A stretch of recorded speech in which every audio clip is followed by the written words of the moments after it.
Hi. We are in John Wenham's book, and we're going to be discussing God's command regarding the Canaanites. This is a frequent objection to the Old Testament. John Wenham quotes three different passages from the Old Testament about the command regarding the Canaanites. I'm going to read one of them as laid out in his book. At the same time, I did want to mention, in the last video we talked about not relying on select readings of the Old Testament. So we are going to read a select text, but do not rely on those for proper understanding. Go and read the whole book in which a comment is made if you want to get a better understanding of what you should get from the text. So John Wenham is addressing a specific question regarding this text. Deuteronomy 20 verses 16 to 18 is one of the texts he quotes. In the cities of these peoples the Lord your God gives you for an inheritance, you shall save alive nothing that breathes, but you shall utterly destroy them: the Hittites, the Amorites, the Canaanites, the Perizzites, the Hivites, and the Jebusites, as the Lord your God has commanded, that they may not teach you to do according to all their abominable practices, which they have done in the service of their gods, and so to sin against the Lord your God. So my question would be, why? I guess people would say, why would God make such a command? And at the end of what we read, it tells you that the response is that they may not teach you to do according to all their abominable practices. So there's always a danger of practices becoming societal norms, and at that time these abominable practices that are mentioned were the norm for those societies. And God is trying to separate a people, to make them holy, to follow His ways. And in order to do that, He has to protect them from societal norms that would damage their ability to even survive in where they are, in the land that they're going to, and for them to become the seed of Christ, the redemption of man. So we might even just ask the question, why do we put criminals in prison? Why do we instruct our kids to be careful about the friends they choose and the associates they choose? This is a protective act on the part of a parent. So if we even just consider that, we may have a different point of view as to why God would make such a command. Wenham does also deal with people who try and kind of talk their way out of this direct command and try and neutralize it. He says, the passage purports to be literal. To take it in any other way is to throw oneself into a bottomless pit of subjectivism. It is a species of allegorizing what relieves the Bible of all offense while depriving it of all relevance. If the supposed commands are not history, then there is no problem. But neither is there hope of the Bible giving answers to the problems of history. What was Jesus' attitude regarding the book of Deuteronomy, from which we took this? Wenham comments, our Lord sets His seal on the book of Deuteronomy in a particularly clear way. Judging by the number of His quotations from it, it might be regarded as His favorite book.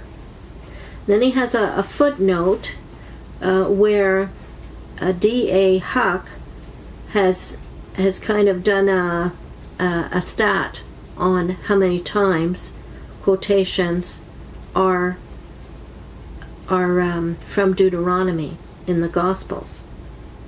So his count, which might vary somewhat because some passages are,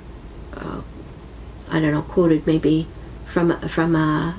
might be from a different part of the Old Testament, not specifically Deuteronomy, and this is about Deuteronomy. In Deuteronomy, he finds 12 quotes in Matthew, 5 in Mark, 5 in Luke, and 1 in John.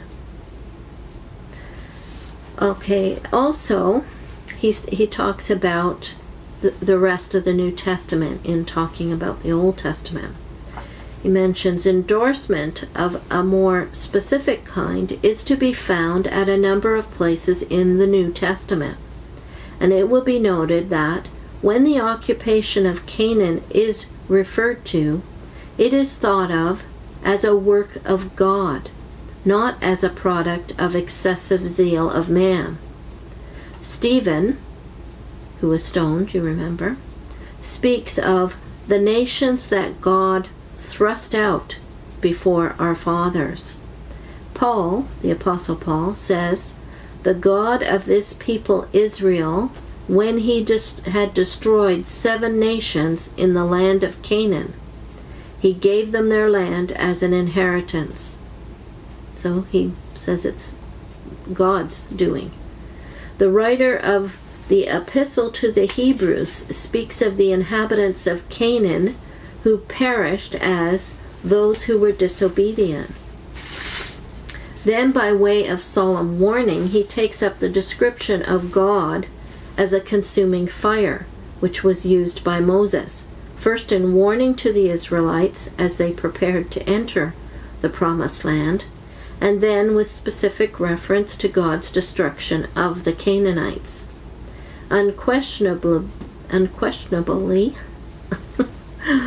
the New Testament view is to take the Old Testament at its face value.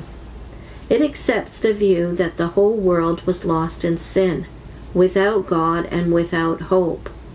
Not only was there no true knowledge of God, but the most debasing features of society found their focus in false religion.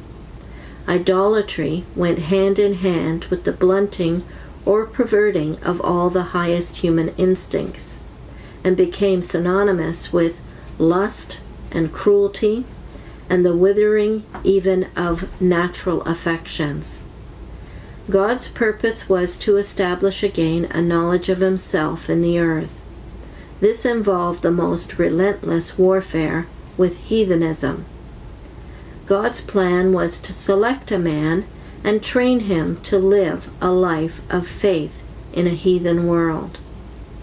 From his descendants to make a nation whose whole people he might train in the knowledge of himself. At the heart of this purpose was not only the chosen people, but the promised land. The Lord promised to his people a land that was inhabited by heathen nations. He gave it to them. That this was a fact of history was most deeply rooted of the Old Testament religion, and it is embraced without question in the New.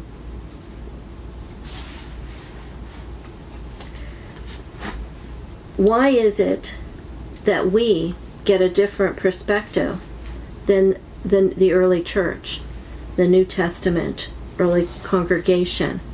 Why do we draw a different conclusion than they do in our world today?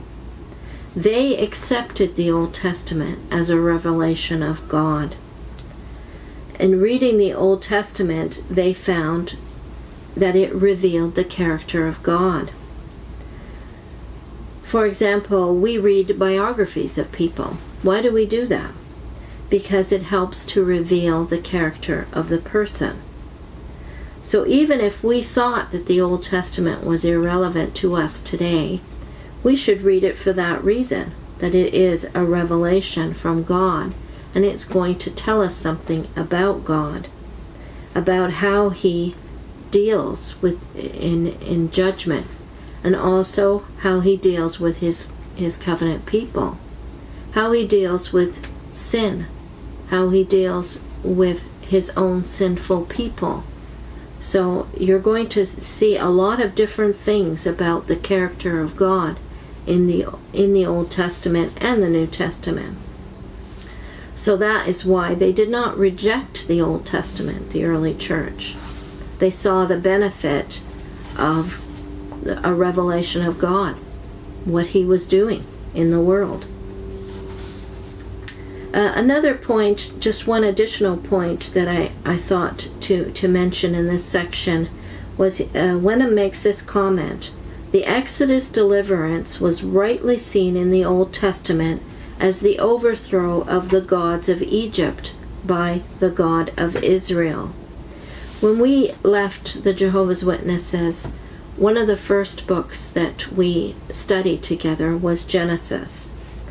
And it was in looking at the Pentateuch, the whole of the Pentateuch, that I came to understand something that was never explicitly taught to me by the Watchtower, was that the Pentateuch was written by Moses. I knew that part, for the Israelites. So it was kind of their lesson book, their training book. It was a way in which they would learn God's ways and God's judgment against all the falsehood of the false religions around them, the false gods. So the plagues that you read about in Genesis on the Egyptians were actually a judgment against all the gods of Egypt, because to them everything was a god. The Nile was a god, the sun was a god, the crops, the specific animals, they were all viewed as gods to the Egyptians. So each of the plagues was a judgment against their gods. Just another point was that Egypt was never totally destroyed. Why was that? Why didn't God say, destroy the Egyptians? He doesn't say that. Actually, in the Old Testament, you find of the surrounding nations, some of them, they were specifically told not to destroy, that they were in their place as given by God, in a land that God gave them. So I don't think that we maybe notice that. And that's where reading in context helps, because you see these differences. Some are judged and destroyed, and others you're told not to touch as Israelites. Why was that? What you mark as one of the reasons that is stated is that God was observing how they treated others. He was observant of what they were doing. He was watching them. He wasn't just watching his people and not paying attention to what the other nations were doing and how they were treating other people. So when Israel left Egypt and was very vulnerable, God was noticing the reaction of the nations who greeted them or didn't greet them or took advantage of them in their their vulnerability. God does pay attention, and he judges based on that. Okay, now where am I going? Okay, the links that I thought I would leave with you are J.W. Org's Salvation. Is it the Bible view, or more like the Egyptians' Book of the Dead? And is J.W.'s God the God of Moses, or more like the Egyptian pagan deities? So we had two videos on that I thought we would put in this one. So the next time we're going to talk about, was there no hope for individuals in the heathen nations?